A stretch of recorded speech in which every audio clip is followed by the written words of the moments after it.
নমস্কার, Indian monks পেজে সবাইকে স্বাগত।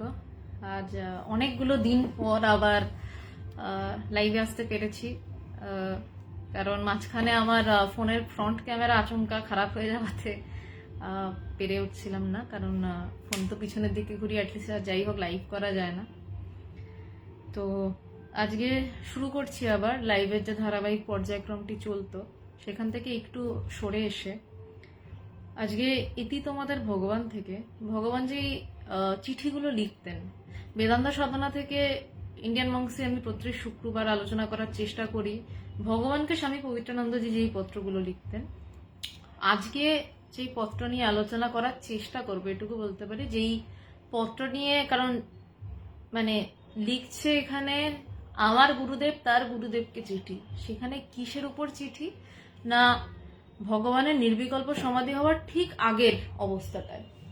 ভগবানের নির্বিকল্প সমাধি হওয়ার পরে যখন ভগবানের ভগবান তো তার গুরুর কাছে চিঠি লিখছেন, আজকে যে চিঠিটা নিয়ে আলোচনার চেষ্টা করব সেখানে শিষ্যের যখন সাধনায় এগোয় তখন শিষ্যের কাছে একটা সময় পরিষ্কার হয় যে আমি কাছাকাছি এসে গেছি। শিষ্য বুঝতে পারে, সাধক বুঝতে পারে। সেই চিঠিটি ভগবান নিজের কাছে রেখেছিলেন 1978 সাল থেকে 1985 সাল অবধি। ভগবান মাত্র মাত্র দুটো চিঠি ভগবান নিজের লেখা যে চিঠি গুরুদেবকে পাঠিয়েছিলেন সেই নিজের লেখা চিঠিগুলোর কপি রেখেছিলেন। বেদান্ত সাধনাতে আমি দেখতে পাই যে পবিত্রানন্দজি ভগবানকে 53টি চিঠি লিখেছেন, তার মধ্যে শেষ চিঠিটি ভগবানের জ্ঞান লাভের খবরের, এবং প্রথম চিঠিটি ভগবানকে দীক্ষা দিয়ে তার যে ভীষণ আনন্দ হয়েছে সেই চিঠি মানস প্রণাম। তো এই প্রথম এবং শেষ চিঠির মাঝে তার মানে বুঝতে পারি যে ভগবানের সাথে পবিত্রানন্দজির 52টি চিঠিতে কথাবার্তা হয়েছিল, কারণ পবিত্রানন্দজির শেষ চিঠিটি জ্ঞান লাভের চিঠি, তারপরে পবিত্রানন্দজি দেহত্যাগ করেন। তো 52টি চিঠির মধ্যে ভগবান জাস্ট দুটো চিঠি, যেই চিঠিটি নিজে পবিত্রানন্দজিকে লিখেছিলেন, সেই দুটো চিঠি নিজের কাছে কপি রেখেছিলেন। আমরা দুটো চিঠি দেখে পরে বলতাম যে ইস, ভগবান যদি সবকটা চিঠির কপি রাখতেন এবং বেদান্ত সাধনা পবিত্রানন্দজি যে চিঠিগুলো ভগবানকে পাঠিয়েছিলেন, ভগবান সেই চিঠিগুলোর কপি রাখতেন কিভাবে জানেন? লকারে রাখতেন। আলমারি লকারে তো আমরা সব থেকে মূল্যবান জিনিস রাখি, ভগবানের কাছে এখনো চিঠিগুলো আলমারির লকারে রাখা তালা দিয়ে, এবং সেই চিঠিগুলিকে ভগবান জীবনের সব থেকে দামি জিনিস বলে মনে করেন। এর থেকে বেশি ভগবান কোনো জিনিসকে দামি বলে আমি ভগবানকে মনে করতে কখনো দেখিনি যে গুরুদেব এবং গুরুদেবের চিঠি, গুরুদেবের উপদেশ ছাড়া। রাম দরবার প্রণাম, স্বামীনাথ প্রণাম। আজকে অনেক দিন পর, সতীর্থ প্রণাম। আজকে অনেক দিন পর আজকে সবার সাথে একটু আবার পুরোনো রকম ভাবে কথা হচ্ছে, অবশ্যই চ্যাটের মাধ্যমে। তো এই 52টি চিঠির মধ্যে যে দুটো চিঠি ভগবান রেখে দিয়েছিলেন নিজের কাছে, তার একটি হচ্ছে জ্ঞানের ঠিক আগে, যেখানে ভগবান বুঝতে পারছেন যে প্রায় পথ শেষ হয়ে এসছে, আর একটা জ্ঞানের পরের চিঠি। সেখানে তো কখনো শিষ্য নিজে ডিক্লেয়ার করে না যে আমার জ্ঞান লাভ হয়েছে, শিষ্য যা অনুভব হয়েছে সেটা বুঝতে পারে ভিতরে ভিতরে, যে মনে হচ্ছে আর কিছু নেই, এইটুকু অব্দি বোঝা যায়। সেই চিঠিটা ভগবান পবিত্রানন্দজিকে লিখেছিলেন। সেটার তারিখ হচ্ছে 1985 সালে 27/2/1985। এবার যদি বলি যে এতটা দেরি কেন, কারণ ভগবানের নির্বিকল্প সমাধির দিন ছিল হচ্ছে 15ই ডিসেম্বর 1984 সাল। সেখান থেকে প্রায় 2 মাস পরে গিয়ে কেন ভগবান এই চিঠিটা লিখছেন, তার 2 মাস নয় 2.5 মাস পর গিয়ে। তার কারণ হচ্ছে, পবিত্রদা জয় ভগবান, তিতুন দত্ত নমস্কার, কেন এতদিন পর লিখছেন? কারণ যখন কেউ জ্ঞান লাভ করে না, তখন প্রাথমিক অবস্থায় সে বুঝতেই পারে না, সে বোঝে একটা কিছু ওলট পালট হয়েছে, কিন্তু কি যে হয়েছে, এই যে ওলট পালটটা হয়েছে এটা ধরা পড়তে পড়তে অনেকগুলো দিন কেটে যায়। কারণটা হচ্ছে তখন তো পুরো ঠিক বলে কতটা বোঝাতে পারবো আমি জানি না, তখন তো প্রায় একাকার হয়ে থাকা, প্রায় তখন সে বুঝতেও পারছে না, সামান্য ডিফারেন্স হলে তবে না ধরা পড়বে কিছু একটা গোলমাল হয়েছে। এই ধরাটা পড়ার জন্যও তো সামান্য ডিফারেন্স হতে লাগে। যখন কারোর গভীর জ্ঞান হয় তখন সে অনেকদিন যাবৎ বুঝতেই পারে না যে তার কিছু একটা হয়েছে বলে। সে বুঝতে পারে কখন না অনেক দিন পর গিয়ে তার কাছে আবছা আবছা ধরা পড়ে যে কিছু একটা হয়েছে, যখন তাকে ওই তরফ থেকে একটু নামিয়ে আনা হয়। সে নামিয়ে আসতে পারে না, তখন সে তার হাতে কিছুই খেলা থাকে না, সব খেলাটাই ওই পারের খেলা। তাই জন্য ভগবান প্রায় দেখতে পাচ্ছি যে 2.5 মাস পর গিয়ে জ্ঞান লাভের যে অনুভব, সেই চিঠিটা গুরুদেবকে লিখছেন। এবং তারপর পবিত্রানন্দজির শেষ চিঠি আসে যে তোমার সিদ্ধি লাভের সংবাদ পাইয়া চক্ষু জলে ভরিয়া গেল। সেটাই পবিত্রানন্দজির শেষ চিঠি ছিল। ভগবান যে শেষ চিঠিটি পবিত্রানন্দজিকে লিখেছিলেন তার জ্ঞান লাভের, ওইটা নিয়ে কোনোদিনই অনলাইনে আলোচনা করার সাহস বা সামর্থ্য দুটোর কোনোটাই আমার নেই।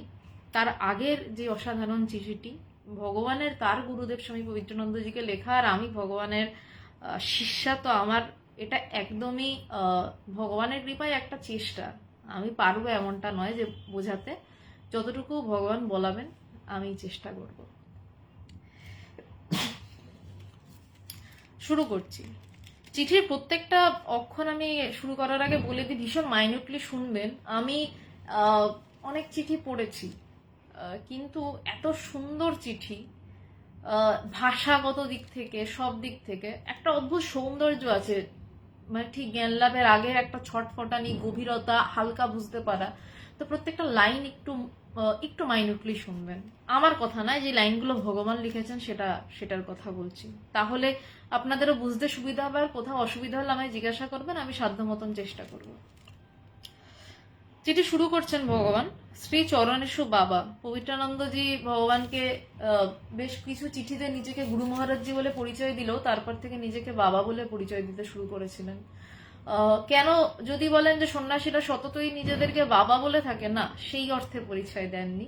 পবিত্রানন্দজি সেরকম সন্ন্যাসী ছিলেন না। কেন বাবা বলতেন? কারণ আধ্যাত্মিক জগতে শিষ্যের বাবা এবং মা দুটোই কিন্তু তার গুরু। পবিত্রানন্দজির একটা চিঠি ভগবানকে লেখার পর শেষে রয়েছে, ইতি তোমার বাবা এবং মা। মা কেন? তাকে সে লালন পালন করছে, আর বাবা কেন? তার ঔরসে তার নতুন জন্মের দিকে সে এগোচ্ছে। শিষ্য নতুন জন্ম মানে শিষ্যের জ্ঞান লাভই নতুন জন্ম, আর তো কিছু নয়।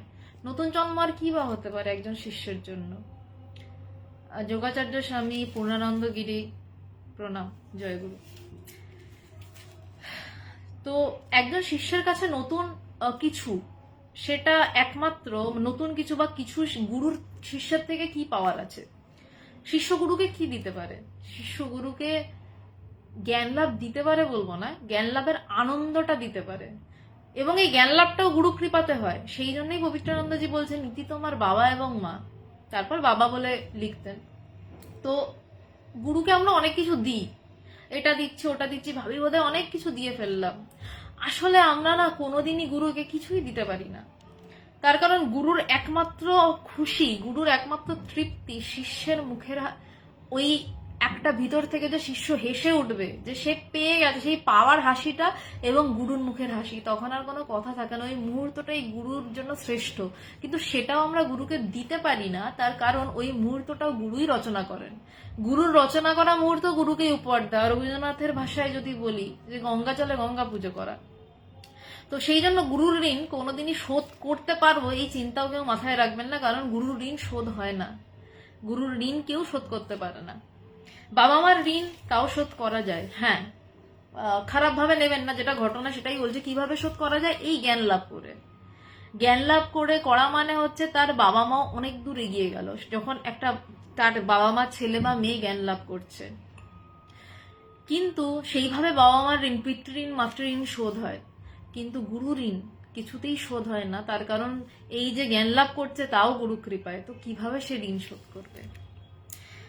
তো ভগবান আজীবন তারপর থেকে গুরুদেবকে বাবা বলেই ডেকে এসছেন। তো সেই চিঠিটি যখন লিখছেন, ভগবান লিখছেন, শ্রী চরণেশু বাবা, যতই দিন যাইতেছে ততই তোমার উপর ভক্তি শ্রদ্ধা ভালোবাসা বাড়িতেছে। এই চিঠিটি আমি বেশি বড় করে বলতে পারবো না, আমি একটা একটা লাইন মাফিকই যাচ্ছি। সবাইকে নমস্কার, আমি চিঠিতে ঢুকে গেছি, আমি এখন আর কারোর সাথে কোনো কমেন্টে যাচ্ছি না, শেষের পরে আবার কথা হবে। যতই দিন যাইতেছে ততই তোমার উপর ভক্তি শ্রদ্ধা ভালোবাসা বাড়িতেছে। বলছে ক্রমাগত বাড়ছে। কি করে বাড়ছে? যদি গঙ্গার উৎসের দিকে যাই, তখন কিন্তু তত স্রোত গঙ্গার বাড়তে থাকবে। কলকাতার গঙ্গা যদি কেউ একটু হাত ডোবাও, তো হাতটা গঙ্গায় স্রোতে বিশাল সরিয়ে নিয়ে চলে যাচ্ছে তা নয়, আরেকটু উপরের দিকে ওঠো গৌমুখের কাছাকাছি, কাছাকাছি মানে আমি বলছি ধরো হরিদ্বারে যান, ওখানের গঙ্গায় হাত দিলাম, দেওয়া মানে কনখলের গঙ্গাতে, মানে স্পিডে একটা স্রোত, মানে আমি উৎসের কাছে যাচ্ছি। ভগবান এখানে বলছেন যতই দিন যাইতেছে ততই তোমার উপর ভক্তি শ্রদ্ধা ভালোবাসা বাড়িতেছে। কেন না ভগবান উৎসের কাছে যাচ্ছেন। গুরু কোথায় থাকেন? নয় উৎস মুখে, গোমুখে নয়, গুরু নিজের ভেতরের উৎস মুখে থাকেন। সেই জন্য যত তিনি তার কাছে যাচ্ছেন, প্রেম বাড়ে কখন? যত কাছে আসে। আমরা কাছে যাওয়া মানে কি ভাবি? বাইরে থেকে কাছে যাওয়া না, ভিতর থেকেও কাছে যাওয়া হয়। এই ভিতর থেকে কাছে যাওয়াটাই আধ্যাত্মিকতা, বাইরে থেকে কাছে যাওয়াটা জাগতিকতা, জাগতিক বিষয়। যখনই ভিতর থেকে যত কাছে যাচ্ছেন গুরুর প্রতি, ততই ভক্তি শ্রদ্ধা বিশ্বাস ভালোবাসা বাড়ছে। কারণ গুরুর উৎস যত কাছে যাচ্ছে, স্রোত তত বেশি পাচ্ছে। বুঝতে পারছেন যে আরো করে যে গুরু কি জিনিস, গুরু কি করতে পারেন। আচ্ছা, সাউন্ড আসছে না? একটু অন্যরা কেউ বলতে পারেন সাউন্ড আসছে কিনা? প্রসূন বাবু বলছেন যে সাউন্ড আসছে না, যদি কেউ একটু দয়া করে জানান তো খুব সুবিধা হয়। তো ভগবান আমাদেরকে একটা কথা বারবার বলেন যে কথাটা এখন হয়তো আগের থেকে পরিষ্কার, ভবিষ্যতে হয়তো আরো পরিষ্কার হবে, মরার দিন অবধি হয়তো আরো পরিষ্কার হতে হতে যাবে। মানুষ অনেক ধন্যবাদ। প্রসূন বাবু, আপনার হয়তো ইন্টারনেটের কোনো সমস্যা আছে। ভবিষ্যতে আরো পরিষ্কার হবে এটাও জানি, কারণ গুরুর কথা আজ একরকম মানে, পরশু দিন আর এক রকম মানে, তারপরের দিন আর এক রকম মানে, এবং যেদিনকে মরে যাবো সেদিনকে আর এক রকম মানে বেরোবে। আচ্ছা, সাউন্ড ক্লিয়ার আসছে, থ্যাংক ইউ চৈতালি। সুমন, তোর জন্য ইম্পর্টেন্ট, শোন। তো ভগবান যেটা বলেন আমাদেরকে বারবার, কথাটা কখনোই বুঝতাম না, সেভাবে বুঝতাম না। এখন হয়তো একটু একটু ধরা পড়ে কথাটা, যে তুই তোর আধ্যাত্মিকতা কতটা বাড়বে সেটা তুই বুঝতে পারবি তোর আমার প্রতি ভালোবাসা কতটা বাড়ছে। এটার মধ্যে তুই আধ্যাত্মিকতা বুঝতে পারি। ভগবান ঠিক বসে থাকতেন, বিছানায় বসতেন, আমরা হয়তো আমি মাটিতে বসে রয়েছি, এভাবে দেখিয়ে বলতেন তফাৎটা, যে তোর আধ্যাত্মিকতা যতটা বাড়বে তত তোর আমার প্রতি ভালোবাসা যতটা বাড়বে, তুই বুঝবি তোর আধ্যাত্মিকতা ততটা বেড়েছে। একটা সময় বলতেন যে তোর আমার প্রতি টান যতটা বাড়বে তুই বুঝতে পারবি আর তোর আধ্যাত্মিকতা ততটা বেড়েছে। অশোক বাবু, ওম নমঃ নারায়ণ, ধন্যবাদ, প্রণাম। তো এই কথাটা তখন আমি হোস্টেলে পড়তাম, আর 17-18 বছর বয়স। তো আমি অবাক হতাম, বুঝতাম না। এখন যেন কিছুটা ধরা পড়ে যে কেন বলছেন যে তোর আমার প্রতি টান যতটা বাড়বে বা তোর আমার প্রতি ভালোবাসা যতটা বাড়বে তত তুই বুঝবি যে তুই আধ্যাত্মিকতার দিকে এগোচ্ছিস। কারণ আমার যদি গুরুর প্রতি টান বা ভালোবাসা কম থাকে, তার মানেটা কি? আমি আমার ভিতরের অন্তঃস্থিত যিনি অন্তরে গুরু, সেই গুরু আর বাইরে দেহধারী গুরু তো আলাদা নয়, দুটো আলাদা দেখতে লাগে। একটা সময় পর এটা বোধ হয় যে আমার সেই ভিতরের গুরু আর বাইরের যিনি, তিনি কোথাও গিয়ে আলাদা নয়। এমনকি আমার সাথে গুরুরও যেখানে কোনো তফাৎ খুঁজে পাওয়া যায় না। আধ্যাত্মিকতার শেষ কথা শঙ্করাচার্যের নির্বাণ ষটকমে যেটা রয়েছে, যে গুরু নাই বা শিষ্য, যেই জায়গায় গিয়ে গুরু শিষ্যের দেখাও মেলে না, সে বড় বিষম ঠাই, গুরু শিষ্যের দেখা নাই। আধ্যাত্মিক চর্চা এই জন্য। কিন্তু এই যে গুরু শিষ্য দেখা নাই, এইটার জন্য কোথায় আসতে হবে? নিজের সেই ভিতরের অন্তঃস্থিত গুরুর সাথে একাকার হতে হবে, এবং যত আমি তার কাছে যাব আমার তত একটা টান বাড়বে বাইরেও। কারণ আমি যদি মনে করি এখন যে আমি গোমুখ ট্রেকিং করতে যাব, চন্দ্রা কাকিমা জয় ভগবান, প্রণাম। চন্দ্রা কাকিমা লাইভে রয়েছে, আমি একটু জাস্ট ইন্টারাপ্ট করছি। চন্দ্রা কাকিমা ভগবানের একজন খুব মূল্যবান একজন ভক্ত, এবং আমার অনেক আগে থেকে উনি, এবং উনি না থাকলে উনি প্রথম বিশাল বড় একটি কাজ করেছিলেন গুয়াহাটি সিটি সেন্টার আমাদের আশ্রমের জন্য, এবং ওনার বাড়িতে একটা সময় স্বামীজিরা থেকে ইন্টারন্যাশনাল বেদান্ত সোসাইটির কাজ করতেন। তো এই যে আজকে বসে কথা বলতে পারছি না, পিছনে ইন্টারন্যাশনাল বেদান্ত সোসাইটি ভগবান তৈরি করেছেন, তার কত এইরকম সুন্দর সুন্দর ছোট মানে মূল্যবান ভক্তদের মানে দাঁড়িয়ে থাকার জন্য আজকে কথা বলতে পারছি, সেই জায়গাটাকে যদি সম্মান না দিই তাহলে কথা বলাটাই অসম্মানের হয়ে যায়। তো চন্দ্রা কাকিমা আমাদের সাথে রয়েছে, তো চন্দ্রা কাকিমাকে মানে শুধু শ্রদ্ধা ভালোবাসা জানাতে পারি, এর বেশি তো আর কিছু পারবো না, তার যা কাজ ভগবানের জন্য। তো যাই হোক, আমি আবার বিষয়ে ফিরছি। তো এই যে যেটা বলছিলাম, যে আমি যদি মনে করি আমি গোমুখ ট্রেকিংয়ে যাব, তো আমাকে তো প্রথমে চিন্তা করতে হলো আমি গোমুখ ট্রেকিংয়ে যাবো, এবার বললেই তো আমি যাওয়াটা শুরু করতে পারি না। আমি একটা লাইন নিয়ে এতক্ষণ কথা বলছি, তার কারণ এই চিঠিটা এরকমই। আমাকে প্রথমে মানসিক একটা ভালো লাগা আসতে হবে যে গোমুখে আমি যাব, আমাকে গোমুখের দিকে যেতে হবে। এবার আমার ভালো লাগাটা কি করে আসবে না, আমি যতই জায়গাটার সম্পর্কে জানবো, জায়গাটার সম্পর্কে শুনতে পারবো, জায়গার আশেপাশের হয়তো ছবি দেখছি, আগেকার দিনে ভ্রমণ কাহিনী থাকতো পড়ছি, তত আবার জায়গাটার প্রতি যাওয়ার আসক্তি বাড়ছে, আমায় যেতে হবে। ঠিক যেমন গুরুর মুখে যখন শুনি যে বাইরে কোথাও কিছু নেই, ভিতরেই ঈশ্বর রয়েছে, ভিতরেই গুরু বসে আছেন, তখন আমার ভিতরে একটা চাহিদা জন্মায় আধ্যাত্মিক জগতের প্রথমে, যে গুরু চাহিদাটা জন্মানো করান যে তোকেও সেই জায়গাটা বুঝতে হবে, তোকে সেই জায়গাটায় পৌঁছাতে হবে। গুরু কখনো বলেন না যে আমি সেই জায়গায় পৌঁছে গুরু হয়ে গেছি, তুই কোনোদিন এই জায়গা বুঝতে পারবি না, পৌঁছাতেও পারবি না, তুই শুধু শিষ্যই হয়ে থাক। একথা কোনোদিন কোনো গুরু বলেন না। গুরু সবসময় এটা বলেন যে আমি যেই জায়গাতে পৌঁছেছি তুইও সেই জায়গাতে পৌঁছাতে পারবি, পারলে তুই আরো বড় হয়ে যা, পারলে তুই আরো আরো অনেক বেশি গভীরে চলে যা, কিন্তু তুই সেই জায়গাটায় পৌঁছা। তো যখন এই পৌঁছানোর কথা বারবার গুরু বলছেন, তখন ভিতর থেকে ওই সেই গোমুখের ট্রেকিং এ যাবো একটা চাহিদা তৈরি হয়। কারণ কলকাতায় তো গঙ্গা পাচ্ছি, কিন্তু তারপরেও আমি উৎসতে যেতে চাইছি, আরো দুর্গম জায়গা দিয়ে ওই সুন্দর গঙ্গার তীব্র ধারা দেখতে চাইছি। কেন চাইছি?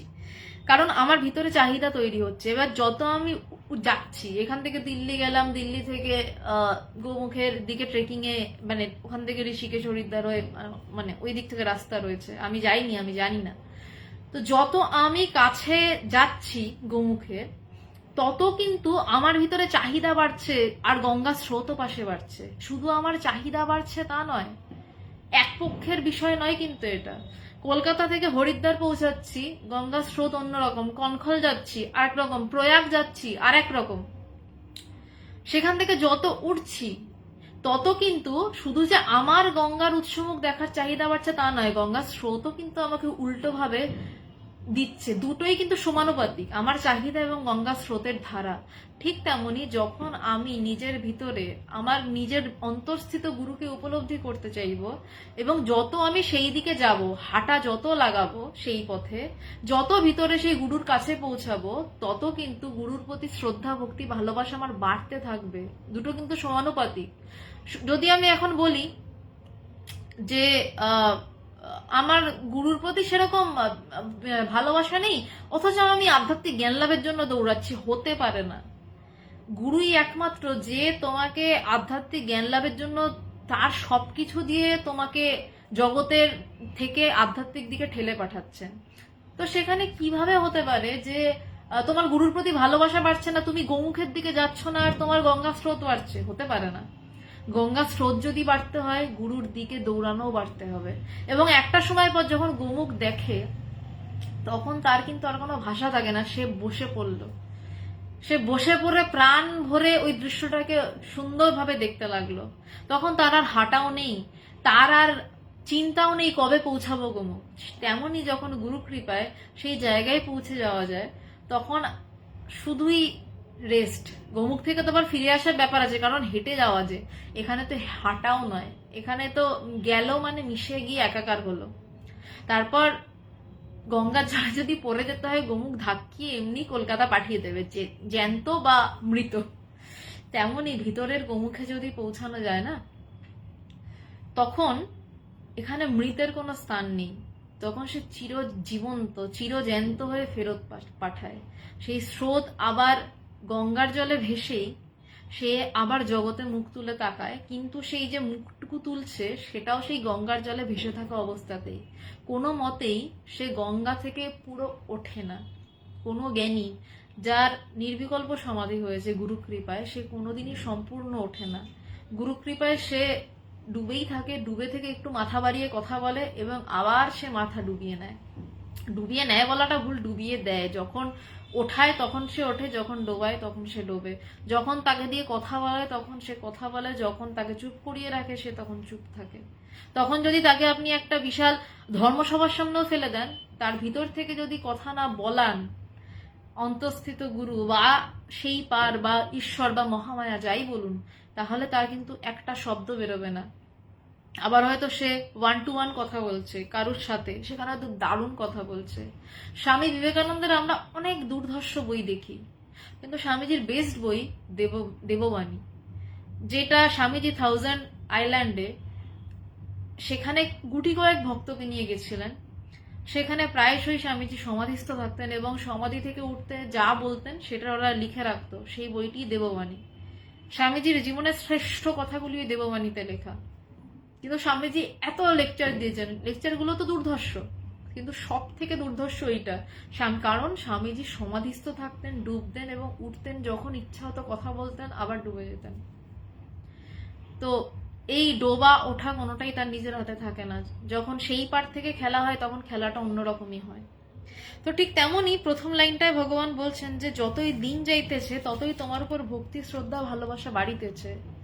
সত্য ধীরে ধীরে যেন পরিষ্কার হইতেছে। কেন ভালোবাসা বাড়ছে, ভক্তি শ্রদ্ধা কেন বাড়ছে, তার কারণটা পরে ভগবান নিজেই বলছেন যে সত্য ধীরে ধীরে যেন পরিষ্কার হইতেছে। আজকের বিষয়টি হচ্ছে যে এই যেনটা কি মায়াবাদ। ভগবান এই চিঠিতে অনেকগুলো যেন ব্যবহার করেছেন, কারণ ভগবানের জ্ঞান লাভের আগের মুহূর্তের চিঠি এটা। তখন যেন, কিন্তু, পরন্তু, হয়তো, বা এই শব্দগুলো থাকে। জ্ঞান লাভের পরেই যেনটা আর থাকে না, কিন্তু থাকে না, পরন্তু থাকে না, কেন কি কিচ্ছু থাকে না, তার আগে অনেক কিছু থাকে। তো ভগবানের এই চিঠিটা জুড়ে যেন অনেকবার ইউজ করা। তাই আজকের টপিকটার নাম হচ্ছে যেন কি মায়াবাদ। এটাও ভগবানের লাইন লেখা রয়েছে এখানে, যাই হোক আমি যাচ্ছি। ভগবান বলছেন সত্য ধীরে ধীরে যেন পরিষ্কার হইতেছে। ভগবান এখানে কিন্তু বললেন না সত্য পরিষ্কার হয়েছে। সত্য যখন পরিষ্কার হয় সে তখন ধীরে ধীরে হয় না, এই ঝট করে সত্য পরিষ্কার হয়। ঠাকুরের একটা অসাধারণ কথা বহুবার বলেছি, আবার বলছি, ভবিষ্যতে আবার বলবো। 1000 বছরের অন্ধকার ঘর একটা দেশলাই জ্বালালেই আলোকিত হয়। একটা দেশলাই জ্বালিয়ে একটু একটু করে আলো হয় না, যে 1000 বছরের অন্ধকার একটু একটু আলো দিই না। 1000 বছরের অন্ধকার ঘর কিভাবে আলোকিত হয়? ঝাট একটা দেশলাই জ্বালানো হলো, ঘর আলোকিত হয়ে গেল। তো ঠিক তেমনই তার আগে অব্দি মনে হয় যেন সত্য ধীরে ধীরে পরিষ্কার হচ্ছে। সত্য পরিষ্কার হওয়ার পর আর ধীরে ধীরে থাকে না, কিছু থাকে না, তখন আলো দপ করে জ্বলে গেছে ভিতরে। নিজের ভিতরেই দপ করে আলো জ্বলাটাই জ্ঞান। সূর্য দপ মানে ঝাট করে ওঠে, কখন উঠবে সেটা কেউ জানে না, সেই মহেন্দ্রক্ষণটা কেউ জানে না, আচমকাই সেটা ওঠে। কিন্তু তার আগে ওই সূর্যের একটা আভা দেখা যায়। সূর্য সকালে ওঠে কিন্তু ঝাট করে ওঠে, তার আগে একটা আভা দেখা যায়, যে আভাতে আকাশের বোঝা যায় ভোর হচ্ছে বা ভোর হবে। এটা আমরা বলি যে এই আকাশ পরিষ্কার হয়ে এসছে। ঠিক তেমনই ভিতরের আকাশ যখন, চিদাকাশ যখন পরিষ্কার হতে থাকে, তখন বোঝা যাচ্ছে সত্য ধীরে ধীরে যেন পরিষ্কার হইতেছে। তার কাছে পরিষ্কার নয় যে এরপরেই সত্য, কারণ সে তো সত্যটা আগে দেখেনি। ভগবান তো আগে সত্যটা সেভাবে জানেন না। সেভাবে মানে কি, তিনি জানেন না, তার কাছে সত্যটা নতুন। তিনি প্রথম সূর্য ওঠা দেখছেন। তো সে বুঝতে পারছেন যে ভগবান যে কিছু একটা পরিষ্কার হচ্ছে, তাই বলছে যে ধীরে ধীরে যেন পরিষ্কার হইতেছে। আনন্দের উৎসমুখের সন্ধান যেন পাইতে চলিয়াছি। বলছেন যে আনন্দের উৎসমুখের সন্ধান, যেটার পিছনে 1978 সালে সেই যে দীক্ষা নিলেন, তারপর থেকে যে দৌড়াচ্ছেন 1984 সাল অব্দি, 78, 79, 80, 81, 82, 83, 84, 6টা বছর কোনো দিকে খেয়াল নেই। ভগবানের এই কথাটা বলতে গেলে ভগবানের বিষয় একটু বলতেই হচ্ছে যে তার আরো কি কি ছিল। তিনি খুব নামকরা একজন নাট্যকার ছিলেন আসামে, মালিগাঁওতে। তিনি নাটক পরিচালনা করতেন, অভিনয় করতেন এবং তার নামে হাউসফুল টিকিট বিক্রি হতো। তিনি সেই নাটক গুরুদেবের একটা কথাতে ছেড়ে দিয়েছিলেন, যে ঢাকের বদলে নড়ুন পেলাম তাক দুমা দুম দুম, একটা চিঠিতে লিখেছিলেন। বেদান্ত সাধনার আলোচনায় সেই চিঠিটি আসবে। তো সেই একটা কথাতে, একটা লাইনে ভগবান কি বুঝেছিলেন, যে নড়ুন অর্থাৎ সূক্ষ্ম জিনিস পেতে গেলে নাম যশে জয়ডাক বাজানো যাবে না। নাকের বদলে নড়ুন পেলাম তাক দুমা দুম দুম। বলছে যে যদি পবিত্রানন্দজি ভগবানকে না কোনোদিন কোনো কথা জোর দিয়ে ডাইরেক্টলি প্রেসার দিয়ে বলেননি, এরকম সূক্ষ্মভাবে কিছু কথা বলেছেন এবং ভগবান সেই শব্দটাকে ধরে নিজের জীবন পাত করে দিয়েছেন। পবিত্রানন্দজি ওই যে একটা লাইন বললেন, সেই লাইনটা শুনে ভগবানের সূক্ষ্মতম মন বুঝতে পারলো ভগবানের বিচার শক্তি মারাত্মক। ভগবানের সেই সূক্ষ্ম বিচার শক্তিতে ভগবান ধরতে পারলেন যে তার যে নাম যশ রয়েছে, ভগবানের ন্যাচারালি আগের উপর খুব নামী লোক ছিলেন মালিগাঁওতে, নাট্যকার, খুব দুর্ধর্ষভাবে পার্টি করতেন, একটা সময় পর সেই পার্টিটাও ছেড়ে দিলেন, ছেড়ে দিয়ে আধ্যাত্মিক পথে আসা। তো এই যে নাম যশের জয়ঢাক না ছাড়লে আত্মজ্ঞানের জন্য যে সরু যে সূক্ষ্মতাটা সেটা পাওয়া যাবে না। ভগবান ইনস্ট্যান্ট নাটক ছেড়ে দিলেন এবং তারপর তাকে অনেকে রিকোয়েস্ট করেছিল যে একটু নাটক দেখাও বা নাটক করো। ভগবান কোনোদিন স্টেজে উঠে নাটক করেননি। আমার মনে আছে আমিও ভগবানকে অনেকবার বলেছিলাম, অনেক বছর পর, সেটা লাস্ট 10-11 বছরের মধ্যে, যে ভগবান একবার একটু নাটক দেখাও। তো অনেক নাটকই দেখা হয়ে গেল তারপর থেকে আর কি। যে নাটকগুলোকে নাটক না মনে হলো, পরে বুঝলাম সবটাই নাটক। গুরুর আসলে শিষ্যের সাথে সবটাই নাটক থাকে শিষ্যকে সত্য বোঝানোর জন্য। গুরুর যাবতীয় স্টেজটাই নাটকের স্টেজ, কারণ শিষ্যকে একদিন নিজের ওই নাটকের পোশাক ছেড়ে যে আসল মানুষটা, সেই মানুষটাকে চেনাবেন বলে। তো ভগবান গুরুদেবকে লিখছেন, আনন্দের উৎসমুখের সন্ধান যেন পাইতে চলিয়াছি। 6 বছর সাধনার পরে এক কথায় এত নামযশ ছেড়ে দেওয়া, এক কথায় সমস্ত জাগতিক সবকিছু ছেড়ে দিয়ে এক মনে গুরুর পায়ে পড়ে থাকার পরে, গুরুর চিঠির জন্য পাগলামো করার পরে, ভগবান বারবার পোস্ট অফিসে যেতেন, যে গুরুদেব চিঠি পাঠিয়েছেন জিজ্ঞাসা করতেন। পোস্টমাস্টার বিরক্ত হয়ে যেত, তখন তো আর কোনো মাধ্যম ছিল না।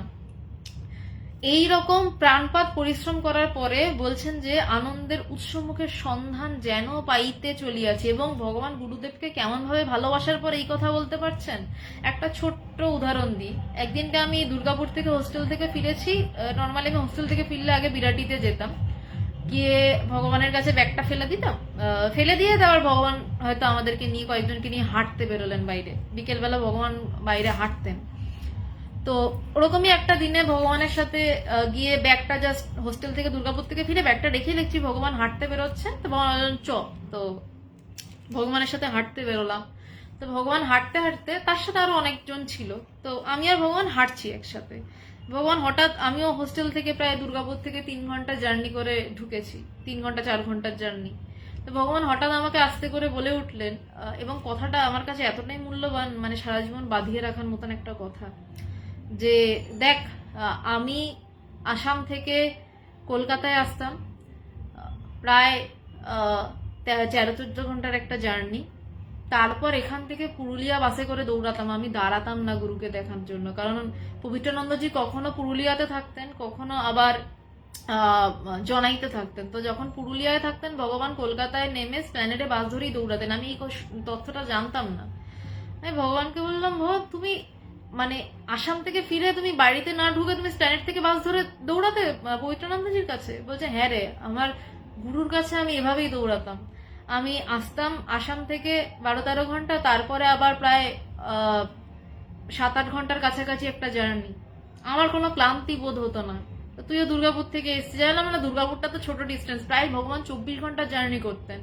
এইভাবে সে গুরুকে ভালোবাসতেন, এইভাবে তিনি গুরুর জন্য দৌড়াতেন, ভগবান দৌড়াতেন এইভাবে পবিত্রানন্দজির জন্য।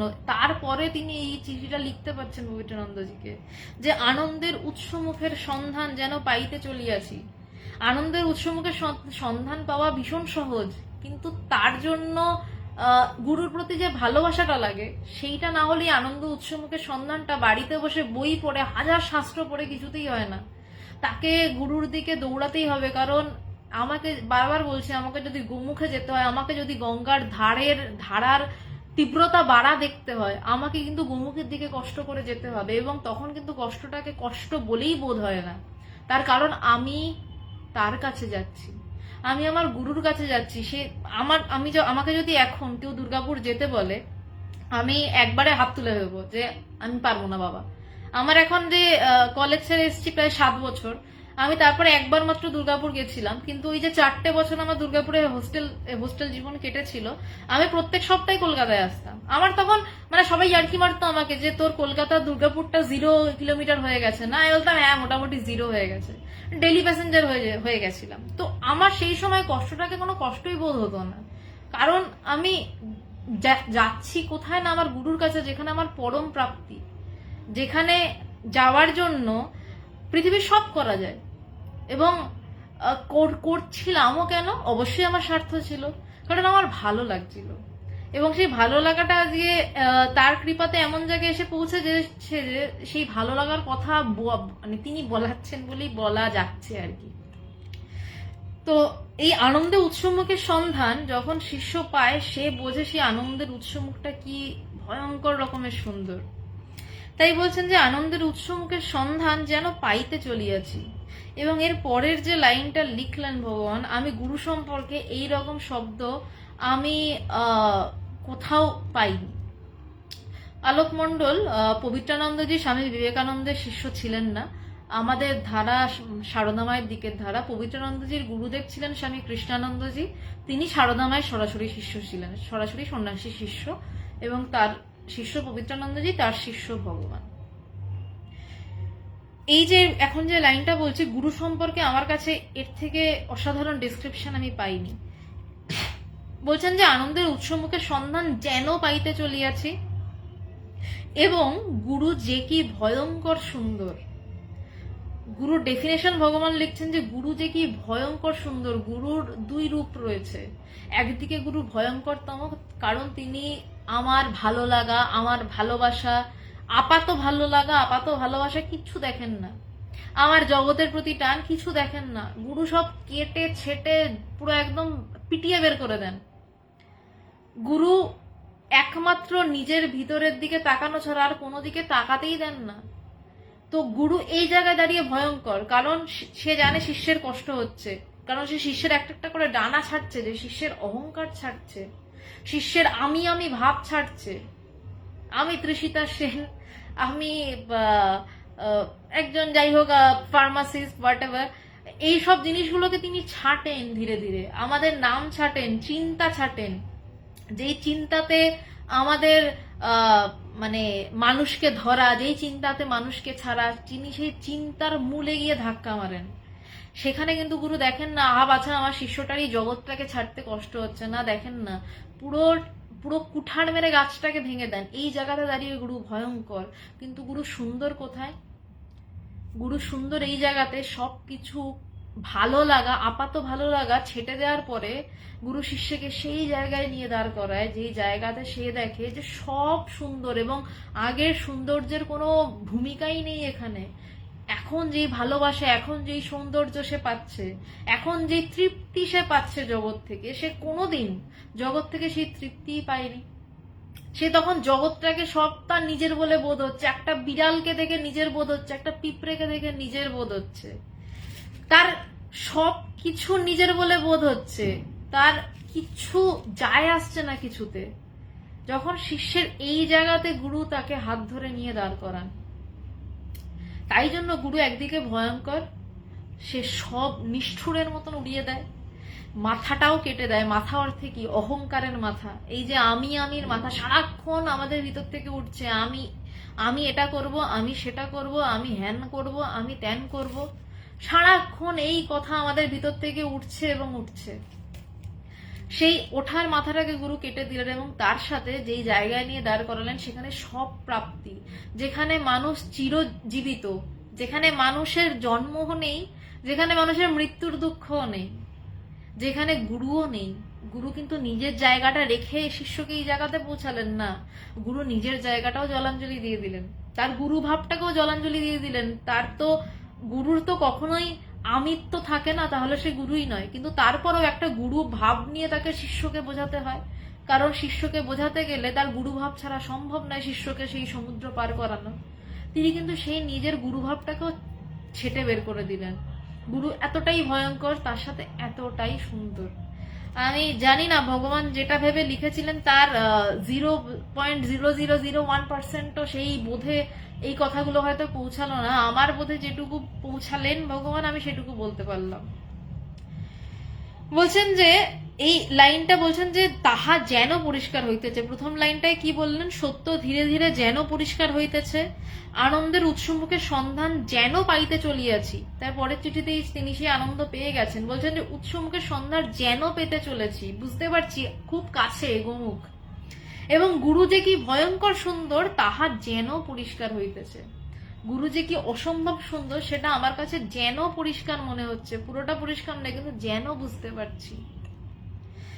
যেন জ্ঞান স্থির থাকিতেছে এবং অস্থির হইয়া নাচিয়া বেড়াইতেছে। ঠাকুরের এই কথাগুলো কিন্তু ভগবান এই কথাগুলো ঠাকুর বলছেন কি জ্ঞান স্থির হইতেছে, অস্থির হইয়া নাচিয়া বেড়াইতেছে, এবং সাপ হেললে দুললেও সাপ স্থির থাকিলেও সেই সাপ। ঠাকুর রামকৃষ্ণদেবের এই কথাগুলো ভগবান কি বলছেন যে যেন জ্ঞান স্থির হইতেছে, কারণ তার কাছে তো ধরা প্রায় পড়ে গেছে, পুরোটা ধরা পড়েনি, সরি। যেন জ্ঞান স্থির থাকিতে হইতেছে এবং অস্থির হইয়া নাচিয়া বেড়াইতেছে। বলছে জ্ঞানটা স্থির হচ্ছে, যেন যেন স্থির হচ্ছে। যেনটা কেন বললেন? কারণ জ্ঞান যদি সত্যই স্থির হয়ে যেত তাহলে জ্ঞানের আর কোনোদিনই অস্থির হয়ে নিচে বেড়ানোর কথাই নয়। জ্ঞান কোনোদিনই অস্থির হয়ে নাচে না। আমাদের মনে হয় যেন জ্ঞান অস্থির হয়ে নেচে বেড়াচ্ছে। যদি বলি কেন, এই যে কথাগুলো শুনছেন, নানা চিন্তার বুড়বুড়ি হয়তো মাথাতে কাটছে। একটু পরে হয়তো আপনারা ডিনার করতে যাবেন, রাত্রের খাবার খেতে যাবেন, তারপর শুয়ে পড়বেন। সেই একই মন নিয়ে যেটা দিয়ে আপনারা শুনছেন, সেই মনটা নিয়ে খেতে গেলেন, সেই মনটাই শুয়ে পড়লো এবং হয়তো গভীর ঘুমে তলিয়ে গেল। উঠে বললেন বাহ দারুণ ঘুমিয়েছি। সেই একই মন কিন্তু এতগুলো ভূমিকা পালন করছে। সে এই ভগবানের এই চিঠিটার লাইনগুলো শুনছে, সেটা নিয়ে চিন্তা করছে, সেটা নিয়ে আবার খেতে যাচ্ছে, খেয়ে আবার শুয়ে পড়ছে, আবার উঠে বলছে ভালো ঘুমালাম। কিন্তু এর পিছনের যে সত্তাটা, সে কিন্তু প্রত্যেক মুহূর্তে স্থির। সে কিন্তু যখন গভীর ঘুম, সেখানেও সে সদা জাগ্রত এবং স্থির। সে কিন্তু সেই মানে ঘুমের ঠিকানা দিচ্ছে উঠে যে আমি দারুণ ঘুমিয়েছি। সে এখন বুঝতে পারছে আমি এই চিন্তা করছি, আমায় খেতে যেতে হবে, যেন দেখাচ্ছে সে অস্থির, কিন্তু সে ভিতরে এক মন। যদি একই না মন হতো তাহলে এত কাজ কিন্তু করা যেত না। সেই সত্তা যদি না একভাবে দাঁড়িয়ে থাকতো, তার উপরে মন দৌড়ে বেড়ায়। রাস্তা দেখেছেন? রাস্তার উপর অনেক গাড়ি ছোটে, রাস্তা কিন্তু একটাই। সেই রাস্তার উপর কতগুলো গাড়ি ছুটলো বা না ছুটলো এটা রাস্তার বিষয় নয়। ঠিক তেমন জ্ঞান স্থিরই থাকে, কিন্তু জ্ঞান লাভের আগে মনে হয় জ্ঞান যেন স্থির হইতেছে, কারণ সে স্থির দিকে যাচ্ছে। তাই মনে হচ্ছে যে বোধহয় জ্ঞানটা স্থির হচ্ছে, আবার মনে হচ্ছে যে না, জায়গায় যায়নি, কারণ জ্ঞানটা আবার অস্থির হয়ে নেচে বেড়াচ্ছে। সাপ হেললে দুললেও সাপ, স্থির থাকলেও সাপ, মানেটা পরিষ্কার হচ্ছে। বলছেন যে সাপ, এটা ঠাকুরের কথা, এগুলো সমস্তই কথাগুলো পবিত্রানন্দজি ভগবানকে চিঠিতে লিখতেন, যে সাপ হেললে দুললেও সাপ, সাপের বিষ থাকে। সেই সাপটা যখন নড়াচড়া করছে, কাউকে ছোবল মারছে, তখনও সে যেমন সাপ। সে যখন চুপচাপ শুয়ে রয়েছে এক জায়গায়, তখনও কিন্তু সে সাপ। তাকে যদি একটু খোঁচা মারা হয়, সে কিন্তু উঠে একটা ছোবল দিলে শেষ, হয়তো ফটো হয়ে ঝুলতে হতে পারে। সাপের একটা ছোবলই যথেষ্ট, কিন্তু সে তার সাপত্য কি কখনো যায়? সে শুয়ে থাক বা সে ছোবল মারুক, দুটো অবস্থাতেই কিন্তু তার সাপত্য রয়েছে। তো তাই বলছে যে সাপ হেললে দুললেও সাপ, স্থির থাকলেও সাপ, মানে সেই জ্ঞান। যখন জ্ঞানটাকে আমরা ব্যবহার করছি এ ভালো এ খারাপ উল্টাপাল্টা চিন্তাই, এ খুব জঘন্য, প্রচন্ড তার নামে নিন্দে করছি, তখনও কিন্তু আমার সেই জ্ঞানটাই কাজে লাগছে। এ ভালো বা খারাপ কি হিসাবে বলছি? তার যার নামে বলছি সে ভালো বা খারাপ, তার কাছে কিন্তু আমার কাছে খারাপটা তার জন্য ভালো, আবার আমার কাছে যেটা ভালো তার জন্য সেটা খারাপ। সে কিন্তু তার জ্ঞানে সে স্থির, আবার আমার জ্ঞানে কিন্তু আমি তার ভালো খারাপ বিচার বিবেচনা করছি। তার মানে এই জ্ঞানটা লাফালাফি করছে, কিন্তু তাতে কি, জ্ঞানটাই তো ভালো বলছে বা খারাপ বলছে, আবার সেই জ্ঞানটাই আবার হয়তো স্থিত হয়ে আত্মজ্ঞান লাভ করার চেষ্টা করছে, আবার হয়তো সে উঠে দৌড়াচ্ছে। এই কাজ করব সেই কাজ করব, আবার কিন্তু সেই জ্ঞানটাই স্থিত হয়ে ধ্যান করছে যে আমি তাকে জানবো। একটা সময় এই ওঠা নামার খেলা চলতে চলতে একটা সময় পর গিয়ে জ্ঞান নিজেকে নিজের কাছেই নিজে পৌঁছাতে চায়, এবং যখন সে পৌঁছে গেল তখন খেলা শেষ। তাই বলছেন যে সাপ হেললে দুললেও সাপ, স্থির থাকলেও সাপ, মানেটা পরিষ্কার হচ্ছে। স্থির জ্ঞান যেন অস্থির হইয়া যাইতেছে। ভগবান বলছে স্থির জ্ঞান যেন অস্থির হয়ে যাচ্ছে। এই যেন শব্দগুলো টু মাচ ইম্পর্টেন্ট এই চিঠিটাতে। বলছেন যে স্থির জ্ঞান, বুঝতে পারছেন ভগবান, কারণ সে প্রায় সেই গোমুখের কাছে, সে প্রায় নিজের ভিতরে সেই জ্ঞান লাভের কাছে। বলছেন যে স্থির জ্ঞান যেন অস্থির হচ্ছে। স্থির জ্ঞানটাকে যেন মনে হচ্ছে একটু অস্থির, কিন্তু জ্ঞানটা যে স্থির সেটা ভগবানের কাছে ধরা পড়ে গেছে, যে জ্ঞানটা স্থির কিন্তু যেন অস্থির হচ্ছে। সে বলছে না যে আমার জ্ঞানটা অস্থির হচ্ছে, বলছেন যে যেন অস্থির হচ্ছে, মানে তার কাছে প্রতিভাত হচ্ছে বা দেখাচ্ছে জ্ঞানটা অস্থির হচ্ছে।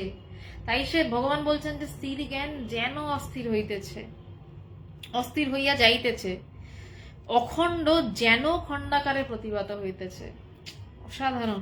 বলছেন যে অখণ্ড, সেই অখণ্ড সত্তা যেখানে কোনো খণ্ড বিখণ্ডের প্রশ্ন নেই, যেখানে আমি তুমির জগৎ নেই। বলছেন যে সেই অখণ্ড ভগবানের কাছে তখনও খণ্ডাকারে যেন প্রতিভাত হইতেছে, কিন্তু ভগবান বুঝতে পারছেন যে আসলে তাহা অখণ্ডই, সেখানে খণ্ডের কোনো জায়গা নেই, তাই কিন্তু তাও দেখাচ্ছে। তাই জন্য এই চিঠিটা জ্ঞানের আগের চিঠি, ঠিক আগের মুহূর্তের চিঠি। বলছেন যে অখণ্ড যেন খণ্ডাকারে প্রতিভাত হইতেছে। অখণ্ডটাকে যেন মনে হচ্ছে খণ্ড, যেন মনে হচ্ছে আমি তুমির জগৎ, কিন্তু সেটা যে যেন আমাদের কাছে কি আমি তুমির জগৎটাই আসল, আমি তুমির জগৎটাই সত্য। কিন্তু যে এই জ্ঞান লাভের কাছে পৌঁছে যাবে সে বুঝবে যে আমি তুমি দেখছি বটে, কিন্তু এইটা আদেও সত্য নয়। তাই তিনি বলছেন যেন। জ্ঞান লাভের পর বলবে ধুর এই কিছুই নেই, এ কিছুরই অস্তিত্ব নেই, কিন্তু ঠিক আগের মুহূর্তে এই কথাগুলোই আসে যে যেন অখণ্ড যেন খণ্ডাকারে প্রতিভাত হইতেছে, অখণ্ড আমি যেন মম ও তৎপরে ইদং রূপে খণ্ডিত পদ দেখাইতেছে। কেমন ভাবে খণ্ডাকারে দেখাচ্ছে, লাইনটা আবার একটু মন দিয়ে শুনবেন, আমি ধীরে যাচ্ছি। অখণ্ড আমি মানে অখণ্ড আমি যেন মম মানে আমার, এই আমি থেকে এই আমারে এলো, আমার এবং তৎপরে এবং তারপরে ইদং, আমার এবং ইদং মানে এই জগৎ খুললো। আমি থেকে আমরা যখন এটাকে খুব সহজভাবে বলতে পারি, যখন ঘুমিয়ে থাকি আমরা গভীর ঘুমে, আমি আমার জগৎ কিচ্ছু থাকে না, দেখাশোনাও থাকে না। ঘুম থেকে উঠলাম, উঠে কি বললাম, আজকে আমার ঘুমটা ভালো হয়েছে, এই আমি থেকে আমার রাজ্যে এসে পৌঁছালাম। তারপর কি হলো, আমার ঘুমটা ভালো হয়েছে পর তারপর জগতের হাতড়ানো শুরু, এই উঠতে হবে, দাঁত মাজতে হবে, অফিস যেতে হবে, রান্না করতে হবে, এর খবর নিতে হবে, ওর খবর নিতে হবে, অনেক কিছু, তখন ঝামেলা শুরু হয়ে যায়। কিন্তু তার আগে কিন্তু যখন আমি ঘুমাচ্ছিলাম, সাধারণ ঘুম, জ্ঞানলাভ দূরস্থান, সাধারণ ঘুমের মধ্যেই আমার জগৎ থাকে না। সেই ঘুম থেকে ওঠার পরে আমার জগৎ নিয়ে এত লাফাই আমরা, আমাদের জীবনটাই আমার আর জগতের পিছনে কেটে যায়। আমরা ভাবতেও চাই না যে যখন ঘুমাচ্ছিলাম তখন আমি ছেলে নামে এই জ্ঞানটুকুই ছিল না, তো সেই আমি উঠে আমি ছেলে আমি মেয়ে, আমার জগৎ, আমার পরিচয়, আমার টাইটেল, আমার বংশ, আমরা কত কিছু নিয়ে লাফাই, অথচ ওই আমিটাকেই আমরা কোনোদিনও খোঁজ করি না। কিন্তু গুরুকৃপায় যে সেই আমির খোঁজ করতে শুরু করে, সে বলছে যে অখণ্ড আমি, ভগবান বলছেন যে অখণ্ড আমিটা তো অখণ্ড, সেখানে কোনো আমার জগৎ বা আমার এলে তারপর তো তুমি এলে। আমি ঘুম থেকে উঠে তবে না সূর্য ওঠা দেখবো, আমি যদি ঘুমিয়ে থাকি সূর্য আমার কাছে উঠবে না, সূর্য আমার কাছে অস্ত, আমি উঠে সূর্যকে ওঠাতে পারি, যে আমার কাছে সূর্যের উদয় হলো। তো তাই বলছেন যে অখণ্ড আমি যেন মম, অখণ্ড আমিটা যেন মম, এই যেনটা ইম্পর্টেন্ট, যে যেন মনে হলো আমার হলো, তৎপরে ইদং রূপে, তৎপরে এই জগৎ রূপে খণ্ডিত বোধ হয়ে গেল। কিন্তু সেটাও যে যেন, সেটা তার কাছে সত্য নেই, এইটা তার কাছে ধরা পড়ে গেছে। এর পরের লাইনটা আরো অসাধারণ। বলছেন যে উপরে, আসলে এই চিঠির প্রত্যেকটা লাইনই না একটা থেকে একটা অসাধারণ, মানে ওই জন্য বারবার প্রত্যেকটা লাইনে যেতে যেতেই বলতে হচ্ছে যে এটাও মন দিয়ে শুনুন, এটাও অসাধারণ লাইনটা। বলছেন যে উপরের অংশগুলো তোমার, কারণ এই যে লাইনগুলো, যেন সাপ জ্ঞান স্থির হইতেছে এবং অস্থির হইয়া নাচিয়া বেড়াইতেছে, সাপ হেললে দুললেও সাপ, স্থির থাকিলেও সাপ, মানেটা পরিষ্কার হচ্ছে। স্থির জ্ঞান যেন অস্থির হইয়া যাইতেছে, অখণ্ড যেন খণ্ডাকারে প্রতিভাত হইতেছে, অখণ্ড আমি যেন মম এবং তৎপরে ইদং রূপে খণ্ডিতবৎ দেখাইতেছে। এই সবকটা লাইনই পবিত্রানন্দজি ভগবানকে চিঠিতে লিখতেন। শুক্রবার করে যে বেদান্ত সাধনার আলোচনা হয়, ধীরে ধীরে ওই জায়গাতে আমরা যাব। তো ভগবান বলছেন যে উপরের অংশগুলো তোমার, কারণ এই লাইনগুলো পবিত্রানন্দজি ভগবানকে লিখে পাঠাতেন এবং সেই লাইনগুলোতে যেন ছিল।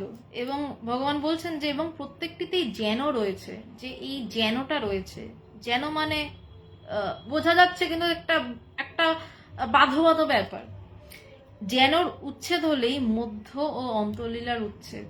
বলছে এই যেনটা যদি উঠে যায় তাহলে এই মধ্যলীলা, মধ্য এবং অন্তলীলা, এই যে পরিণাম প্রাপ্ত হচ্ছে, স্থির জ্ঞান যেন অস্থির হইয়া যাইতেছে, এই মধ্যলীলা মানে এই যেনটা যদি উঠিয়ে দিই, তাহলে যেনটা উঠে গেলে কি হবে, লাইনটা স্থির জ্ঞান অস্থির হইয়া যাইতেছে, তার কাছে ক্লিয়ার। সেটাও সে বুঝতে পারছে যে এই যেনটার উচ্ছেদ হলে, যেনটাকে উঠিয়ে দিলেই মধ্য এবং অন্তলীলার উচ্ছেদ, এবং স্থির জ্ঞান অস্থির হয়ে যাইতেছে, কোনো অন্তলীলাই নেই, শেষ। জ্ঞান স্থির হইতেছে এবং অস্থির হইয়া নাচিয়া বেড়াইতেছে, যেনটাকে তুলে দিলে লাইনটা এটা দাঁড়ায়, তার কাছে একদম স্পষ্ট। তাই বলছেন যে যেনর উচ্ছেদ হলে মধ্য অন্তলীলার উচ্ছেদ, মধ্য অন্তলীলাও শেষ। এই যেনটাই কি মায়াবাদ? ভগবান প্রশ্ন করছেন গুরুদেবকে। এক প্রকার তিনি নিজেই নিজেকে প্রশ্ন করছেন, তার কাছে তো ধরা পড়ে গেছে এই যেনটাই আসল, যে এই যেনটাতেই সবকিছু লুকিয়ে, যেনটার মধ্যে এই বাধ্যবাধকতাটা লুকিয়ে, ব্রহ্মের থেকে দূরত্ব লুকিয়ে, বা গুরুর থেকে দূরত্ব লুকিয়ে, বা জ্ঞান লাভের থেকে দূরত্ব লুকিয়ে, সবগুলোই একই কথা। ওই যেনটাকে যেই ভিতর থেকে উপরে দেওয়া যাবে বা উপরে যাবে, তখনই খেলা শেষ। উপরের অংশগুলো তোমার এবং প্রত্যেকটিতেই যেন রয়েছে, যেনের উচ্ছেদ হলেই মধ্য এবং অন্তলীলার উচ্ছেদ। এই যেন কি মায়াবাদ! এই মায়াবাদের উপরেই কিন্তু অদ্বৈত তত্ত্ব দাঁড়িয়ে রয়েছে, কারণ এইটুকু উঠিয়ে দেওয়া মানেই তার কাছে কিন্তু জ্ঞানের রাস্তা একদম পরিষ্কার, এবং সে জ্ঞান লাভ করে ফেললো। এই মায়াবাদটা যতক্ষণ না ক্লিয়ার হচ্ছে, যতক্ষণ না আমরা মায়াকে চিনতে পারছি, ততক্ষণ কিন্তু মায়া পথ ছেড়ে দাঁড়ান না। তারপর ভগবান বলছেন যে তোমার ভাবনা চিন্তাকে কেন্দ্র করে এখানে একটি আলোচনা চক্র গড়ে উঠেছে, এই অদ্বৈত বেদান্তের চর্চা চলছে। ভগবান গুরুর প্রতি এতটাই অনুরক্ত যে তার ভাবনা চিন্তাকে কেন্দ্র করে ভগবানের ইন্টারন্যাশনাল বেদান্ত সোসাইটি তৈরি, এবং তারও আগে ভগবানের রেলের কোয়ার্টারেই একটা আলোচনা চক্র হতো, যেখানে এই আধ্যাত্মিক কথাবার্তা নিয়ে আলোচনা হতো। সেখানে কিভাবে সেই আলোচনা চক্রটা গড়ে উঠেছে? ভগবানের নিজের ভাবনা চিন্তাকে কেন্দ্র করে বলছেন না, ভগবান কি বলছেন যে তোমার ভাবনা চিন্তাকে কেন্দ্র করে। তার মানে এই লাইনটাতে বোঝা যাচ্ছে যে সে কতটা তার অহং শূন্য, আমি ভাব শূন্য। নয়তো বলতেন যে তোমার এখানে অদ্বৈত বেদান্তের ভাবনা চিন্তাকে কেন্দ্র করে একটা চক্র চলছে, বা আমি চালাচ্ছি, চলছে বলতেন না, চক্র চালাচ্ছি। তিনি তো কথা বলতেন সেই আলোচনা চক্রে, কিন্তু তিনি কি বলছেন তোমার ভাবনা চিন্তাকে কেন্দ্র করে। তিনি কতটা নিবেদিত প্রাণ, বা তার অহংকার কতটা শূন্য হয়ে এসছে। এখানেও একটি আলোচনা চক্র গড়ে উঠেছে, বললেন না গড়ে তুলেছি, তার উৎসাহিত হয়েছে ভগবান, বললেন না, বললেন গড়ে উঠেছে। তার মানে সে ভীষণ কাছে জ্ঞানের, সে বুঝতে পারছে কোথাও তার কর্তৃত্ব বোধ নেই, এক ফোঁটা কর্তৃত্ব বোধ কোথাও তার নেই।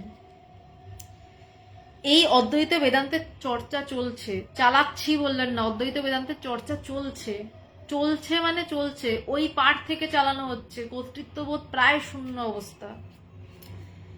তারপর বলছেন তোমার স্মরণ মনন চলছে প্রতি মুহূর্তে। বলছে তোমার স্মরণ মনন প্রত্যেক মুহূর্তে চলছে।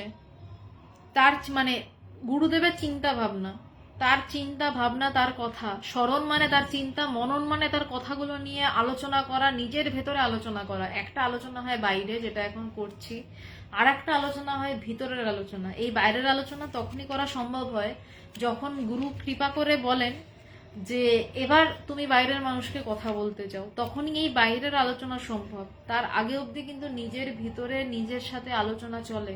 আমরা কিন্তু অহরহ প্রতিটি কাজ নিজের সাথে আলোচনা না করে করি না, আমরা আগে নিজের সাথে ডিসকাস করি। যখন সেটা খুব ভালো করে ডিসকাস হয় তখন সিদ্ধান্তটা সঠিক হয়, যখন সেই ডিসকাশনে ভুল হয়ে যায় সিদ্ধান্তটা ভুল হয়। প্রত্যেকটা কাজ কিন্তু আমরা, সেটা আপনি জল খাওয়া বলুন, বাথরুম যাওয়া বলুন, রান্না করা বলুন, আমরা কিন্তু নিজের ভেতরে নিজের সাথে আলোচনা করে নিই, আমরা ধরতেই পারি না এই বিষয়টা যে আজকে এটা করব, এবং কেন করব সেটাও কিন্তু আমি জানি যে কেন করছি, কি জন্য করছি। কিন্তু আমরা যে এই যে নিজের ভেতরে রোজ আলোচনা করি বাইরের বিষয়ে কি করব সেটা নিয়ে, সেটা কিন্তু আমরা ধরতে পারি না। আমরা ভাবি যে আমি ভাবলাম, এইভাবে আমরা কথাটা বলি, আদতে কিন্তু নিজের সাথে আমি আলোচনা করে নিলাম। এই আধ্যাত্মিক জগতের আলোচনাও একটা ভিতরের আলোচনা, এবং এই আলোচনা যখন পরিণাম প্রাপ্ত হয় তখন এই যেনটা উঠে যায়, যেন, কিন্তু, পরন্তু, হয়, কেন, সমস্ত প্রশ্নচিহ্ন শেষ হয়ে যায়। তাই জন্য এখানে বলছেন যে এই তোমার স্মরণ মনন চলছে প্রতি মুহূর্তে। প্রত্যেক মুহূর্তে মনন কিভাবে চলছে? যখন ওই চিন্তা করতে করতে এক ফোঁটাও মানে ভগবান বলতেন আমাকে যে তৈল ধারাবত ঈশ্বর চিন্তা কর, এটা শাস্ত্রও বলছে যে যখন একটুও ছেদ পড়ে না তখনই শিষ্য জ্ঞান লাভের দিকে এগোয়। কারণ যদি সেই চিন্তায় ছেদ পড়ে বারবার, তাহলে তো আবার সেই চিন্তা শুরু করতে হচ্ছে। তো এই যখন আমরা পাহাড়ে উঠি না তখন প্রাথমিকভাবে ওঠা বসা করতে করতে যাই, কিন্তু শেষের দিকে গিয়ে আমরা আর বেশি বসি না, একদম জায়গায় গিয়ে বসবো বলে আমরা দৌড় লাগাই। যারা ট্রেকিং করেন, যারা পাহাড়ে ওঠেন, তারা হয়তো জানেন এই বিষয়টা। ঠিক তেমনই স্মরণ মননটা যখন অবিচ্ছিন্ন হয়, যখন সেখানে কোনো ছেদ না থাকে, তখনই সে জ্ঞান লাভের কাছাকাছি পৌঁছায়। তাই বলছে যে তোমার স্মরণ মনন চলছে প্রতি মুহূর্তে। ভগবান বুঝতে পারতেন যে সেখানে একটাও ছেদ নেই। ভগবান তারপর গুরুর কাছে প্রার্থনা করছেন, যখন শিষ্যের মধ্যেই প্রার্থনা চট করে কিন্তু বেরোয় না, যখন এই প্রার্থনা বেরোয় গুরু তার প্রার্থনা পূর্ণ করেন। ভগবান প্রার্থনা করছেন, আশীর্বাদ করো যেন উপলব্ধি করতে পারি তোমার অমোঘ মহাবাক্য। সে প্রার্থনা করছে কি না, পবিত্রানন্দজির একটা মহাবাক্যই পবিত্রানন্দজিকে বলে, নিরবিচ্ছিন্ন চৈতন্য অধিষ্ঠান রূপতা সর্বকালে সর্বদেশে। এই লাইনটার প্রত্যেকটা শব্দই একটা ব্যাখ্যার বিষয়, আমি যতটা পারি ছোট করে চেষ্টা করছি। নিরবচ্ছিন্ন মানে যেইখানে নিরবচ্ছিন্ন চৈতন্য, যেইখানে চৈতন্যের কোনো বিচ্ছিন্নতা নেই, যেখানে চৈতন্য উঠে বলছে না, যে চৈতন্যর ওঠাও নেই, যেখানে চৈতন্যর পড়াও নেই, যেখানে চৈতন্যর ডোবাও নেই, যেখানে চৈতন্যের ভাষাও নেই, মানে ডোবা ভাষার কথা বলছি, শব্দ নয়। যেখানে চৈতন্য বলছে না উঠে যে আমার এটা, এই জগৎ, এই করব, কিচ্ছু বলছে না, যেখানে নিরবিচ্ছিন্ন চৈতন্য, যেখানে কোনো বিচ্ছিন্নতা নেই, যেখানে খণ্ডাকার নেই, যেখানে অখণ্ডের ঘর, যে সেই নিরবিচ্ছিন্ন চৈতন্য বলছে। ভগবান এই লাইনটা লেখার আগে লিখছেন, আশীর্বাদ করো যেন উপলব্ধি করতে পারি, গুরুর কাছে চাইছেন এবারে তোমার অমোঘ মহাবাক্য। পবিত্রানন্দজির যে মহাবাক্য, আমরা জানি আমাদের 4টে মহাবাক্য আছে শাস্ত্রে, ভগবান তার গুরুর মহাবাক্যকে মহাবাক্য হিসাবে ধরছেন। নিরবিচ্ছিন্ন চৈতন্য মানে যেখানে কোনো ছেদ নেই, অধিষ্ঠান রূপতা সর্বকালে সর্বদেশে, বলছে যেখানে সেই অধিষ্ঠান রূপে সে অবস্থিত, যেখানে কোনো অধ্যস্ত নেই, মানে যেন দেখছি, যেন জ্ঞান অস্থির হয়ে যাচ্ছে, এইসব নেই, যেখানে সে একদম স্থিত। অধিষ্ঠান, অধিষ্ঠান এবং অধ্যস্ত দুটো কথা রয়েছে।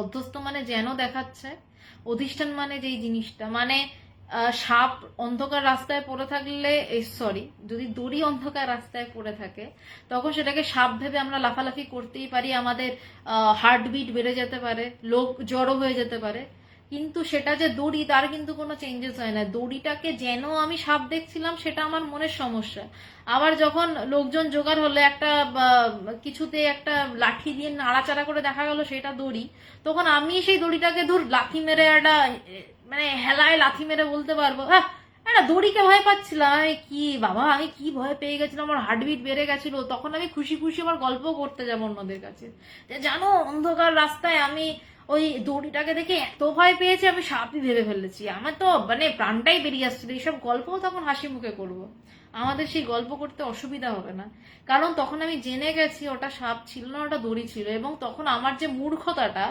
আমি সেটাকে সাপ বলে বুঝতে পারিনি, দড়ি মানে সরি দড়ি বলে বুঝতে পারিনি, সাপ বলে বুঝেছি, সেই মূর্খতাটাও আমার কাছে ফুর্তিরই একটা ব্যাপার। ঠিক তেমনই যে যখন সে জ্ঞান লাভটা করে ফেলে, যখন সে বুঝে ফেলে যে কোনো কালেই সাপ বলে কিছু নেই, মানে কোনো কালেই জগৎ বলে কিছু নেই যেটা আমাকে ভয় দেখায়, যেটা সাপের ছোবলটা তো দেখা যায়, এই জগৎ আমাদেরকে প্রত্যেক মোমেন্টে ছোবল মারছে এবং সে ছোবল মেরে আমাদেরকে দিয়ে নানান কাজ করাচ্ছে, সেইটা যখন আমরা বুঝতেই পারি না, কিন্তু যখন বুঝতে পারি তখন আমরা বুঝে ভাবি যে এই জগৎটার ছোবলে এত ভয় পাচ্ছিলাম, এতটাও সাপই নয়, আসল যে ছোবল মারছে সেটা কিন্তু আমার ভিতরে সেই ব্রহ্ম, যে যার এক ছোবলে এই জগৎ ছবি হয়ে যায়, যার এক ছোবলে জগৎ চিরতরের জন্য ছবি হয়ে যায়, যে জগতের আর কোনো অস্তিত্বই থাকে না আমাদের কাছে। এবং এইগুলো তত্ত্ব কথা বা বইয়ের কথা নয়, এই কথাগুলো আদতে হয়, সত্যি এগুলো গুরু কৃপায় বোধ হয়, গুরু কৃপা করলে তবে বোধ হয় এই কথাগুলো। যেই জন্য ভগবান এই কথাগুলো লিখতে পারছেন, তাকে আমি ভগবান বলে ডাকি, সে আমার গুরু, কিন্তু তাকেও কিন্তু তার গুরুর কাছে যেতে হয়েছে। যদি আমরা অবতার রামের কথা বলি, বৃহস্পতিবার করে যোগাবাশিষ্ঠ সারের আলোচনা করার চেষ্টা হয় এখানে, তো সেই যোগাবাশিষ্ঠ সারেরটা কি না, বশিষ্ঠমণি রামকে এই কথাই উপদেশ দিচ্ছেন যে কিভাবে সে ব্রহ্মজ্ঞান লাভ করবে। তো গুরু কৃপা সবাইকেই গুরুর কাছে যেতেই হয়, সে সাধারণ মানুষ হোক কি অবতার পুরুষ হোক, এবং গুরুর কৃপায় যখন সেই ভিতরের ব্রহ্ম এই জগৎকে একটা ছোবল মারে, যখন তখন আর এই জগৎটার কোনো এক কানাকড়ি দাম থাকে না, জগৎটাকে আমরা এই দড়িটার মতন লাথি মেরে সরিয়ে দিয়ে বলি এটা কি, এটা কিছুই না, এবং তারপর আমরা সেটা নিয়ে গল্প করি, হাসাহাসি করি যে কি ভেবে ভয় পাচ্ছিলাম। তো বলছেন যে নিরবিচ্ছিন্ন চৈতন্য অধিষ্ঠান রূপতা সর্বকালে সর্বদেশে, কোনো কালে বা দেশে এটার কোনো ছেদ হয়নি, কোনো ভাঙেনি, কিছুই হয়নি, প্রত্যেক মুহূর্তে সেই একই নিরবিচ্ছিন্ন চৈতন্যই অবস্থান করেছে। তারপর লিখলেন যে আশ্রমের সকলের কথা জেনে খুব ভালো লাগলো। পবিত্রানন্দজি ভগবানকে আশ্রমের খবর দিতেন, পবিত্রানন্দজির আশ্রমের সকলের কথা জেনে খুব ভালো লাগলো, টাকা পাঠালাম। ভগবান প্রত্যেক মাসে টাকা পেয়েই প্রথম যে কাজটি করতেন, গুরুকে মানি অর্ডার করতেন, গুরু দক্ষিণা। সামনের মাসে তোমার জন্মতিথি কবে আমাকে জানিও। জনাই আশ্রম থেকে চড়ুইবেতির কপি এখনো পাইনি।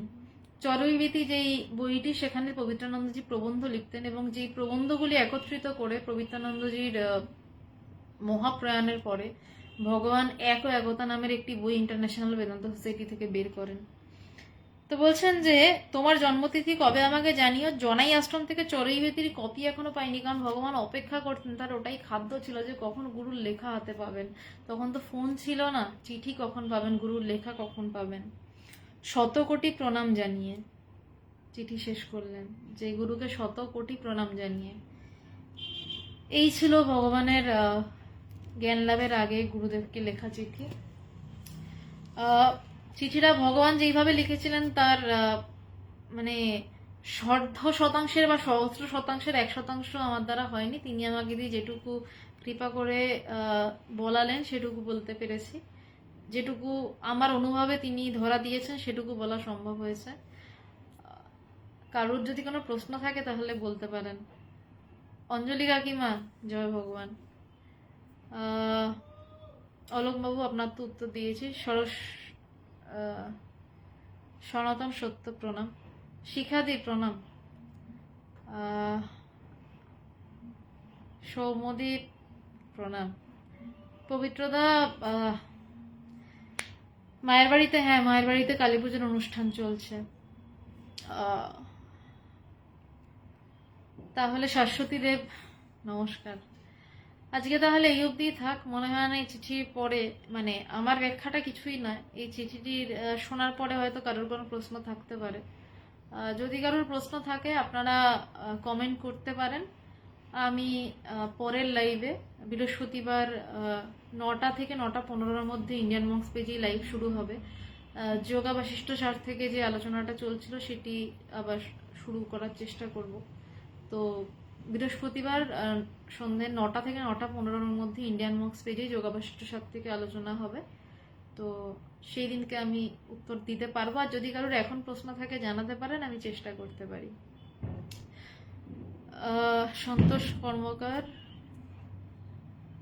আচ্ছা আপনি ভালো কাজই করছেন। রামপালজি মহারাজ প্রণাম, আমি তাকে তো চিনি না, কিন্তু আপনি আধ্যাত্মিক বই বিনামূল্যে বাড়ি পৌঁছে দিচ্ছেন, তো সুন্দর কাজ করছেন আপনি। হ্যাঁ রাখি দি, এটা তো সত্যি। নইলে এই কথাগুলো বলাটা সাধ্যে থাকতো না। চন্দ্রা কাকিমা জয় ভগবান। শুভাশিস সাইন, হ্যাঁ বলুন, কিছু বলবেন? মোটামুটি প্রায় শেষের পথে তো। মঞ্জু জার্নালিস্ট, আমি ভালো আছি, ধন্যবাদ। সনাতন সত্য, তোমার নামটা আমি আসলে জানি না, আসলে এটা তো কারোর নাম হতে পারে না, নামটা সুন্দর পেজে। ভগবানের এই কথাগুলোই সম্বল, সম্বল একমাত্র, এবং অনুভবটাই সম্বল একমাত্র, আর তো কিছু সম্বল নেই। যুক্ত থাকাটা আসল বিষয় নয়, যুক্ত থেকে যদি অনুভবটা হয় সেটাই আসল। তো সেই অনুভবের জন্য চেষ্টা করুন, প্রার্থনা করুন। আচ্ছা সুভাষিস বাবু, আপনার যা মনে হচ্ছে কোনো কথা নেই, আপনি একটাই শব্দ বারবার লিখছেন, তাহলে আমি লাইভটা বন্ধ করছি। রাতও যথেষ্ট হয়েছে, 10:30 বাজে। বৃহস্পতিবার আবার 9টা থেকে 9টা 15-15-র মধ্যে ইন্ডিয়ান মুভস পেজে দেখা হচ্ছে। নমস্কার।